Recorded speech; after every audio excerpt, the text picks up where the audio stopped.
আজকে আপনাদের সামনে এমন একটা প্রোডাক্টের পরিচয় করিয়ে দিব, এটা প্রত্যেকটা মায়ের আবেগ আর হচ্ছে ভালোবাসা বলা চলে। সেটা হচ্ছে যে প্রথম যখন একটা মা একটা বেবি কনসেপ্ট করে, দ্যাট টাইম সে কিন্তু অপেক্ষা করে যে কখন তার বেবির হার্টবিটটা আসবে আর কখন সে হার্টবিটটা শুনতে পারবে। আর এমনই একটা প্রোডাক্ট আজকে নিয়ে এসেছে যেটা দিয়ে আপনি ঘরে বসেই আপনার বেবির হার্টবিট মনিটরিং করতে পারবেন। সো এটা হচ্ছে মেইনলি ফেটাল ড্রপলার। এটা দিয়ে আপনি খুব সহজেই মেডিকেল টাইপের রিপোর্ট আপনি না পেলেও কিন্তু কাছাকাছি মানের একটা রিপোর্ট কিন্তু আপনি পাবেন বা একটা রেজাল্ট আপনি পাবেন। সো এই প্রোডাক্টটা বেসিক্যালি কিভাবে ইউজ করতে হয় সেটা আমি আপনাকে দেখিয়ে দিচ্ছি। এটা হচ্ছে আমাদের সেই ডিভাইসটা যেটা দিয়ে আমরা সাউন্ডটাকে আসলে ডিটেক্ট করে থাকি, আর এই হচ্ছে স্পিকার যেটাতে আমরা সাউন্ডটা শুনে থাকি।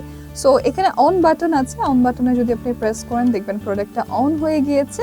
ভলিউম বাড়াতে পারবেন, ভলিউম কমাতে পারবেন, আপনি আপনার পছন্দ মতো ভলিউমটাকে অ্যাডজাস্ট করে নিতে পারবেন। এই প্রোডাক্টটা আপনার ইউজ করতে হলে এরকম একটা জেলের প্রয়োজন হয়ে থাকবে, যে এই জেলটা বেসিক্যালি আমরা আপনাদেরকে প্রোভাইড করবো না, এটা আপনার এক্সট্রা করে কিনে নিতে হবে। আমাদের পেজেও আপনারা পেয়ে যাবেন, এছাড়াও আপনারা চাইলে যে কোনো মেডিকেল শপ থেকে এটা কিনে নিতে পারবেন। সো জাস্ট এই ডিভাইসটার ওপরে এই জেলটাকে আপনি এভাবে করে একটু লাগিয়ে আপনার পেটের মধ্যে ধরলেই আপনি বেবির হার্টবিটটা খুব ইজিলি শুনতে পারবেন, যেটা আমরা ডেমো হিসেবে এই ভিডিওতে না, নেক্সট ভিডিওতে আমরা আপনাদেরকে দেখাবো। সো নেক্সট ভিডিও দেখার জন্য চোখ রাখতে হবে নেসেসারি বিডির পেজে।